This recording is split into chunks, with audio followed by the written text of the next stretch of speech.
నమస్తే. టీడీపీ అధినేత చంద్రబాబు నాయుడు ఏకంగా అమిత్ షా కాళ్ళు పట్టుకున్నారు.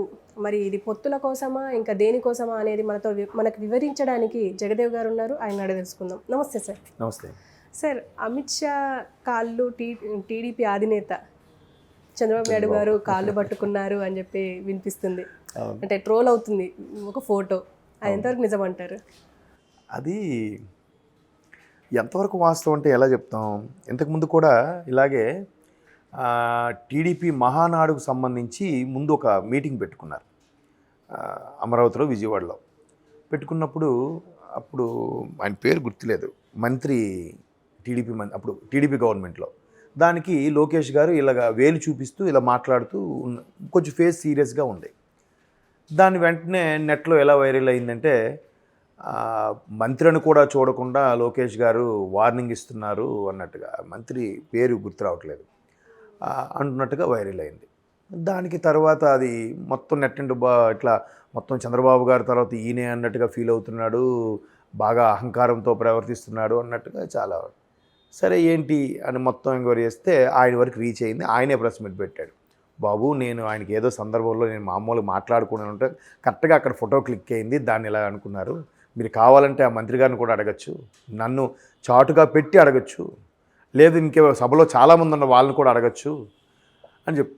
ఇప్పుడు రకరకాల ఎలా ఉంటాయంటే, కొన్నిసార్లు సోషల్ మీడియాలో ఒక హీరోయిన్ ఏదో ఉన్నప్పుడు తన వైపు వెనక్కి తిరిగి చూశారనగానే వెంటనే వీళ్ళిద్దరూ పబ్లిక్గా ఏదో అసభ్యంగా ప్రవర్తించారు అని ఇట్లా వెనక్కి తిరిగి చూసిన దానికి అవుతుంటాయి. అది ఇప్పుడు మనం అక్కడ చూస్తున్న ఫోటో ఏంటంటే కొట్టిపడేయడానికి లేదు. మళ్ళీ అమిత్ షా గారు ఎలాగుంటే చంద్రబాబు గారు 2 చేతులు ఇలా ఉన్నాయి, ఆయన కూడా ఉంగుంటున్నాడు.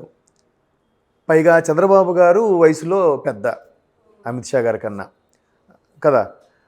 ఈయన ఆల్రెడీ 73 సంవత్సరాలు, ఆయనకి దగ్గర దగ్గర 60 సంవత్సరాలు. ఎంత అంటే దగ్గర 10 ఏళ్ళు తేడా, 10 ఏళ్ళు పైనే ఏజ్ గ్యాప్ ఉంది. మరి చంద్రబాబు గారు అమిత్ షా కాలు మీద ఎందుకు పడతారు? పోనీ అమిత్ షా ఏమైనా సన్యాసి, ఒక యోగి అయితే, ఇప్పుడు మొన్న కూడా అలాగే వైరల్ అయింది. ఏంటది, యోగి ఆదిత్యనాథ్ గారికి మీద రజనీ గారి కాలు మీద పడ్డారని. ఆయన సన్యాసి మీద కాలు గురువు, సన్యాసి, ఆచార్యులు, ఆ స్థాయి ఉండే వ్యక్తుల మీద కాలు మీద పడితే తప్పు లేదట. అక్కడ వయసుతో సంబంధం లేదు, అక్కడ కళ లేదంటే వాళ్ళలో ఉండే నిష్ణాతులకి, వాళ్ళకి ద్రష్టలు అంటారు కదా వాళ్ళు, అటువంటి వాళ్ళకి ఆ తప్పు ఉండదు. ఇప్పుడు బ్రాహ్మణులు ఉంటారు, మనం పెద్దల క్రతువు చేస్తాం, లేదంటే పూజ కార్యక్రమం చేస్తాం. మనకన్నా వయసులో బ్రాహ్మణుడు చిన్న అయినా కానీ ఆయనకి పండో ఫలమో సమర్పించుకొని దక్షిణ సమర్పించి కాలుకు దండం పెడతాం. అక్కడ ద్విజుడు తప్పు లేదని అంటారు. అంటే శాస్త్రంలో కొన్ని అలా ఉంటాయి. సో ఇక్కడ అమిత్ షా గారి కాలు మీద అసలు ఏ సందర్భంలో అక్కడ కింద పడుతుంది అని తీస్తున్నారా, లేదు నిజంగా కాలు మీద పడుతున్నారా తెలియదు, కానీ అది మొత్తం మీద బాగా వైరల్ అవుతుంది. అండ్ మోర్ ఓవర్, బీజేపీకి టీడీపీ అవసరం ప్రస్తుత నేపథ్యంలో. మీకు ఇంతకుముందు చెప్పాను, నరేంద్ర మోడీ గారు 400 సీట్లు బీజేపీ సంపాదించుకుంటుంది అని అనౌన్స్ చేశారంటే బికాజ్ ఆఫ్ మిత్రకూటములన్నీ కలుపుకొని, ఎన్డీఏలో ఉన్న అన్ని మిత్ర భాగస్వాములు, అక్కడ ఏఐడిఎంకే కానీ, ఆర్జేడీ కానీ, శివసేన కానీ, టీడీపీ కానీ, వీళ్ళందరూ కలుపుకుపోతేనే కానీ ఆ స్థాయి సీట్లు రావడం కష్టం. ఎందుకు, వరుసగా 2 పర్యాయాలు చేసినప్పుడు కొంత వ్యతిరేకత ఉంటుంది కాబట్టి. ప్లస్ ఏంటంటే అయోధ్య రామ మందిరం మెయిన్ ఎస్సెట్, అంతకుముందు డిమానిటైజేషన్ ఒక ఎస్సెట్, సర్జికల్ స్ట్రైక్స్ ఒక ఎస్సెట్, అలాగే ఆర్టికల్ 370 మన కాశ్మీర్కి సంబంధించిన అలాంటి కొన్ని ఎస్సెట్స్ ఉన్నాయి తప్ప వ్యతిరేకత కూడా ఉంది. ఎలాగా, అసలు సామాన్యుడు బతికే పరిస్థితి లేదు, ప్రతిదీ రేట్లు పెరిగిపోయాయి. కరోనా తర్వాత ఆర్థిక ప్రమాణ రేటు కూడా పెరిగిపోయింది, అన్నీ డబుల్ అయిపోయి 10 రూపాయల నుండి 30 రూపాయలు అయిపోయింది కదా. సో ఈ మళ్ళీ ప్రైవేట్ పరం చేసేస్తున్నారు ప్రభుత్వ సంస్థల్ని. అలాగే నీరవ్ మోడీ లాంటి వాళ్ళకి రుణమాఫీలు అని అంటున్నారు. ఇలాంటి కొన్ని మైనస్లు ఉన్నాయి. స్విస్ బ్యాంక్ నుంచి తెప్పిస్తామన్నారు, తెప్పించారా? లేదు. కాబట్టి ఇలాంటి మైనస్ల నుండి అధిగమించాలంటే ఇట్లాంటి మళ్ళీ మిత్రకూటమిని కలుపుకుపోవాలి. అండ్ మోర్ ఓవర్, సౌత్లో మాత్రం బాగా వేయలేకపోతున్నారు. కర్ణాటక వరకు పర్లేదు, కేరళ కొంత పర్వాలేదు, కానీ తమిళనాడు, తెలుగు రాష్ట్రాలకు వచ్చారు. మళ్ళీ తెలంగాణలో కొంత వేయగలిగారు, బట్ ఆంధ్రాలో బాగా వేయలేకపోయారు.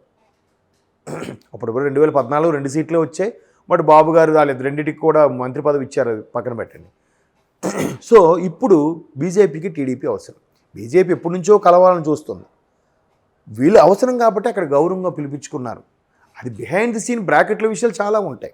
చాలామంది ఏమంటున్నారు, మేము మీరు మాతో కలుపుకోవాలంటే జగన్మోహన్ రెడ్డిని ఇమీడియట్గా అరెస్ట్ చేయండి, అలాగే అప్పుడే మేము కలుస్తాము అన్నట్టుగా కొన్ని వార్తలు వస్తున్నాయి. అంత అధిష్టానంతో మాట్లాడినప్పుడు బాబు గారు అలాంటి సిల్లీ క్వశ్చన్స్ ఎందుకు అడుగుతారు? అలాంటి చిన్న చిన్న కోరికలు ఎందుకు కోరుతాడు ఆయన? రాష్ట్రానికి నెక్స్ట్ మాకేంటి, ఒకవేళ మేము కలిసిన తర్వాత మా అభ్యర్థులకి కేంద్ర మంత్రి పదవులు ఇస్తారు, తర్వాత రాష్ట్రానికి స్పెషల్ ప్యాకేజ్ స్పెషల్ స్టేటస్లు ఇస్తారు. ఇప్పటికీ అప్పుల్లో కూరుకుపోయింది కాబట్టి రాష్ట్రాన్ని ఎలా పైకి తీసుకురావాలో మీరు ఫుల్ సపోర్ట్ ఇవ్వాలి మాకు. దేనికి నో చెప్పకూడదు. రైల్వే ప్రాజెక్టులు కానీ, సాధారణ ప్రాజెక్టులు కానీ, వాటర్ ప్రాజెక్ట్ సంబంధించి కానీ అన్నిటికీ సపోర్ట్ ఇవ్వండి అని మాట్లాడుకుంటారు. కానీ జగన్మోహన్ రెడ్డి గారిని అరెస్ట్ చేయండి ఇలాంటి మాట్లాడుకోరుగా. అలాంటప్పుడు ఈయన ఆ కాలం ఎందుకు పడతాడు? వయసులో చిన్నవాడు.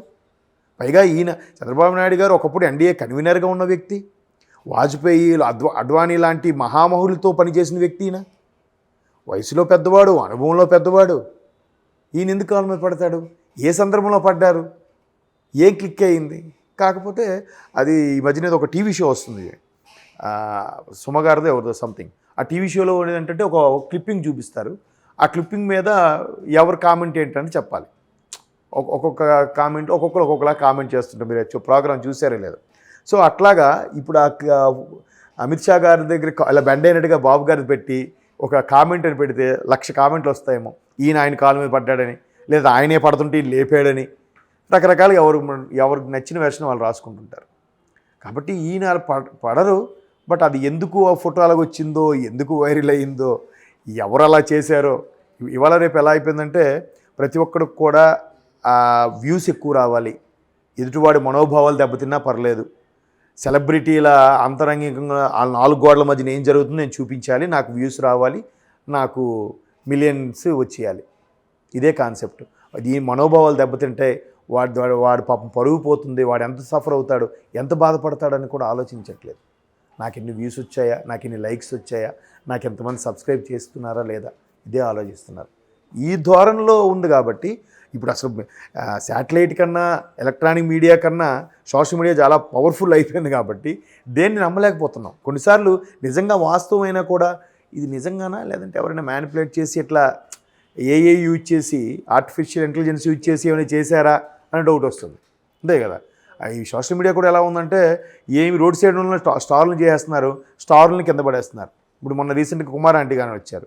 ఆవిడ ఎంత స్టార్ని చేశారు, ఒక్కసారి కింద పడేశారు. అంతకుముందు ఆ బర్రె లెక్క నాకు ఆవిడ కూడా ఒక హైప్లో స్టార్ చేశారు, మళ్ళీ సడన్గా పడేశారు.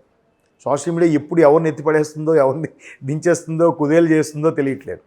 కాబట్టి ఇప్పుడు అది వచ్చిన ఆ నెట్టింట్లో వైరల్ అవుతున్న ఆ ఫోటో ఎంతవరకు వాస్తవం అన్నది మనకు తెలియదు. దీని మీద అధికారికంగా బీజేపీ కానీ, టీడీపీ వాళ్ళు కానీ ఎవరు కూడా ప్రకటించలేదు. ఇప్పుడు అందరి యాంగ్జైటీ ఏంటి? చంద్రబాబు గారిని, అమిత్ షా గారిని కలుస్తున్నారు. చంద్రబాబు గారు పిలిచారు బీజేపీ అధిష్టానం, మేబీ మోడీ గారు కూడా కలుస్తారు. And moreover Pawan Kalyan గారిని కూడా వెళ్ళబోతున్నారంట. మొత్తం కూర్చొని మద్దతు ఇస్తారా బయట నుంచి, లేదా ఈ ఎన్నికల్లో పోటీ చేస్తే ఎన్నో కొన్ని సీట్లు ఇస్తారా, లేదా బయట నుంచి మద్దతు ఇస్తారా అనేది మెయిన్ ఉత్కంఠ రేపే అంశం. అది ఏం ప్రకటిస్తారనేది బయటకు వచ్చాక ప్రెస్ మీట్ పెడితే తెలుస్తుంది. అది వదిలేసి ఆయన మీద కాలు మీద పడ్డాడు వాళ్ళంటే ఎంతవరకు వాస్తవం తెలియదు. కాలు మీద అయితే పడి ఉండరు, ఏదో జరుగుండడు సిచ్యువేషను, కరెక్ట్గా ఆ టైంలో క్లిక్ పనిపించడం, దాన్ని ఎవరికి కావాల్సింది ఆడు నా వార్తలు నా ఇష్టం అన్నట్టు ఎవరికి కావాల్సింది వాళ్ళు రాసేసుకుంటున్నారు. రాసుకున్నాడు, ఎవరి ఆనందం వాళ్ళది. అంటే టీడీపీ వాళ్ళు ప్రచారం చేస్తున్నారు, అంటే వైసీపీ వాళ్ళు ఇది ఇలా వైరల్ చేస్తున్నారు అనేసి. అలాగే టీడీపీ వాళ్ళు కూడా అంటున్నారు వైసీపీ అధినేత జగన్ కూడా పోయి మోడీ కాలు పట్టుకున్నారు అని చెప్పి. అప్పట్లో కూడా మోడీ గారికి లైవ్లో కూడా కాలుకు దండం పెట్టిన పెద్ద అతను. ఇప్పుడు మోడీ గారు పెద్దవాడు, జగన్మోహన్ రెడ్డికి కాలు దండం పెట్టడం తప్పేం లేదు. ఇప్పుడు మొన్న సోనియా గారికి రేవంత్ రెడ్డి గారు ముఖ్యమంత్రిగా కాలు పెద్ద ఆవిడ కదా.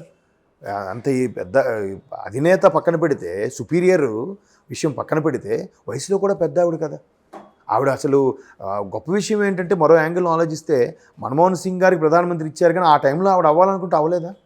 ఎంతోమంది ఒక విదేశీయురాలు మనకు ప్రధాని అవడానికి వీలు లేదు అది ఇది అని అన్నా కూడా చేసుకుంటారా బాయ్, నేనైతే ప్రధాని అవుతున్నానంటే ఎవరేం చేయగలరు? చేయలేరు. కానీ ఆవిడ తృణప్రాయంగా పక్కన పెట్టి మన్మోహన్ సింగ్ చేసింది. అఫ్కోర్స్ లీడ్ అంతా ఈవిడే చేసింది అనుకోండి, అది వేరే విషయం. అలా త్యాగం చిన్న చిన్న కార్పొరేటర్కే ఆవిడ త్యాగం చేయట్లేదే. ప్రధాని దీనికి ఒక లేడీ త్యాగం చేస్తుంటే గొప్ప విషయమే కదా. తెర వెనక సీన్స్ మనకు అనవసరం, తెర వెనక ఏం జరిగింది, ఆవిడ నడిపించిన విషయం పక్కన పెడితే ఆ త్యాగం చేయడం గొప్ప విషయమే కదా. ఈయన్ని గుడ్డిగా నమ్మి అప్పచెప్పింది కదా రేవంత్ రెడ్డి గారికి. రేవంత్ రెడ్డి గారికి కాలుకు దండం పెట్టి తప్పే ఉంది. వయసులో పెద్ద ఆవిడ, వాళ్ళ ఇంట్లో అక్క, వాళ్ళ పెద్దమ్మ, పిన్న ఎవరైతే పెట్టరా.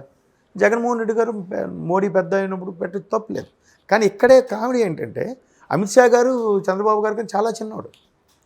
వాళ్ళు ముందు తరం నాయకులతో పనిచేసిన వ్యక్తి, పైగా ఒక స్టేచర్ ఉన్న వ్యక్తి. చంద్రబాబు నాయుడు గారు నేను చాలా సందర్భాల్లో చెప్పాను, ఆయన దేనికి ఎక్కువగా రియాక్ట్ అవ్వరు. పెద్ద ఎంతో హాస్యాస్పదం వచ్చినా పెన్న స్మైల్ ఇస్తారు, ఎంత ఏది ఎమోషన్ అయినా ఏది ఎవరు. అందుకే కదా ఆయన అసెంబ్లీలో వాళ్ళ మిస్సెస్ని అవమానపరిచారంటే ప్రెస్ మీట్లో ఏడ్ చేశారు. ఆ ఏడుపు అనేది చాలామంది నచ్చలే.